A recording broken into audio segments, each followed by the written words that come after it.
এইভাবে যদি গরুর মাংস রান্না করে খান তাহলে অন্য কোনো টেকনিক ফলো করে আর গরুর মাংস রান্না করবেন না, কথা দিচ্ছি। আসসালামু আলাইকুম, ওয়েলকাম করছি আরও একটি ব্লগ ভিডিওতে। কেমন আছেন সবাই? আশা করি সকালেই ভালো আছেন। আলহামদুলিল্লাহ আমিও ভালো আছি। প্রতিদিনের মতো আরও একটি ব্লগ শুরু করে দিলাম গতকালকে সন্ধ্যা থেকে। তো আমার দৈনন্দিন টুকিটাকি রান্নাবান্না আপনাদের সাথে শেয়ার করি, যেহেতু দৈনন্দিন কাজকর্মগুলো শেয়ার করা খুব একটা সম্ভব হয়ে ওঠে না, কারণ হচ্ছে ক্যামেরার সামনে যেহেতু এখন পর্যন্ত ভিডিওতে আসিনি, সেই জন্য আসলে যেটুকু রান্নাবান্না করি বা টুকিটাকি শেয়ার করা সম্ভব হয় সেটুকু আসলে শেয়ার করি। আমাদের বাড়ি থেকে হচ্ছে আম পাঠিয়েছিল মা, আম্রপালি, সেগুলোই হচ্ছে আমি কেটে নিচ্ছি সন্ধ্যায়, এবং চা করেছিলাম আর টুকিটাকি বিস্কিট সাথে ছিল।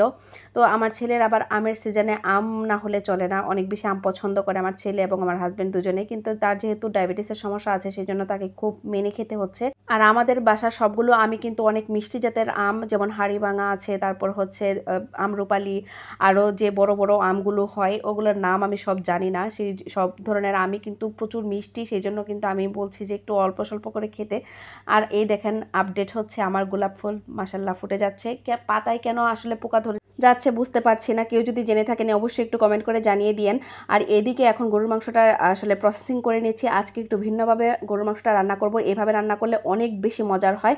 তো প্রথমে এখানে গরুর মাংস নিয়েছি প্রায় 3 কেজির মতো, আর পেঁয়াজ কুচি দিয়ে দিলাম এক বাটি ভরে, মোটামুটি অনেকটা পরিমাণ। আর এখানে একটু শুকনো মশলা দিয়ে দিলাম হচ্ছে গোলমরিচ, এলাচ, দারচিনি, তেজপাতা, তারপরে বাটা মশলা দিয়ে দিচ্ছি, লবণ দিয়ে দিচ্ছি টেস্ট অনুযায়ী। আর এখানে বাটা মশলা ব্যবহার করেছি পেঁয়াজ বাটা, রসুন বাটা, আদা বাটা, জিরা বাটা, আর হচ্ছে মরিচ গুঁড়ো, ধনিয়া গুঁড়ো, তারপর হচ্ছে হলুদ গুঁড়ো আর গরম মশলা গুঁড়ো। গরম মশলা গুঁড়োটা আমি সবসময় প্যাকেট মশলা ব্যবহার করি, রাঁধুনি ব্র্যান্ডের যেটা, সেটা আসলে কোনো পেইড প্রমোশন না। তো যাই হোক, আপনারা হয়তো অনেকেই বলতে পারেন যে মানে কোনটা ব্যবহার করি, অনেকে জিজ্ঞেস করতে পারেন। আমার এটা হাতে বানানো না, এটা কেনা। এইটার টেস্ট আমার অনেক বেশি ভালো লাগে। তো আমি রাঁধুনি ব্র্যান্ডের গরম মশলাটাই আসলে সবসময় ব্যবহার করে থাকি, আমার কাছে ভালো লাগে।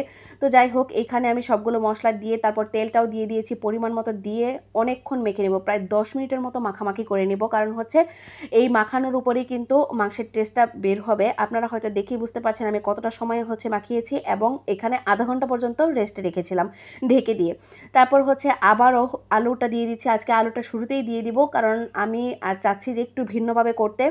আলুটা গলে গেলেও কোনো সমস্যা নেই, সেই জন্য কিন্তু আলুটাও দিয়ে তারপর আবারও মাখিয়ে নিচ্ছি, আবারও রেখে দিব প্রায় 15 মিনিটের মতো রেস্টে।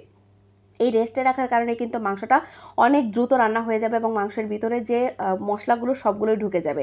তো আমি নর্মালি গরুর মাংস কিন্তু গরম পানিটা ব্যবহার করে থাকি, কিন্তু হাত দেওয়ার সময় কিন্তু অনেক মশলা ওয়েস্ট হয়ে যায়, সেই জন্য কিন্তু একটু হালকা ঠান্ডা পানি দিয়ে হাতটা ধুয়ে নিয়েছি, এবং পরবর্তী যে কাপ পানি দিয়েছি সেটা কিন্তু গরম পানি দিয়েছিলাম, এবং মেখে তারপর বসিয়ে দিয়েছি। আর এই তো ঢেকে দিয়ে রান্না করে নিচ্ছি, বারবার কষাবো। 4-5 বার কষানোর পর হচ্ছে রসুন ব্যবহার করব। এখানে আস্ত রসুন ব্যবহার করছি 2টা, কারণ যেহেতু বড় সাইজের রসুনগুলো ব্যবহার করব সেই জন্য কিন্তু আস্ত রসুনটাই আমি ব্যবহার করছি। আর এইদিকে কষানোর উপরে কিন্তু আরও বেশি টেস্টটা চলে আসবে, কারণ হচ্ছে মাংস যত বেশি কষিয়ে কষিয়ে রান্না করবেন তত বেশি মজা হয় আমার কাছে মনে হয়।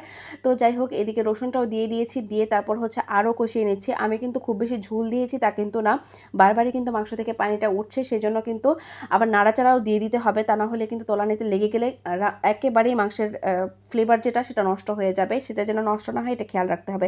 তারপর হালকা একটু ঝোল দিয়ে দিলাম, এই ঝোলটাই কিন্তু মাংসটা সিদ্ধ হয়ে যাবে, কারণ মাংসটা অলমোস্ট অর্ধেক সিদ্ধ হয়ে গিয়েছে। আর আমরা একটু মাংসটা নরম করে সিদ্ধ করে খাই, সেই জন্য কিন্তু একটু সময় লাগে বেশি। তো এই তো দেখেন মাশাল্লাহ মাংসের যে ফাইনাল লুকটা, এটা কিন্তু অনেক বেশি মজাদার হয়েছিল। আমরা রুটির সাথে সার্ভ করেছি, প্লাস হচ্ছে ভাত দিয়েও খেয়েছি, অনেক বেশি মজাদার হয় এই মাংসের রেসিপিটা। আপনারা যদি কেউ এভাবে ট্রাই না করে থাকেন, একবার হলেও ট্রাই করবেন, আশা করি কেউ হতাশ হবেন না এই রেসিপিটা ট্রাই করার পর। আর যারা সম্পূর্ণ ভিডিওটি দেখেছেন তাদেরকে অসংখ্য ধন্যবাদ। ভালো থাকবেন, আজকের মতো এই পর্যন্তই, আল্লাহ হাফেজ।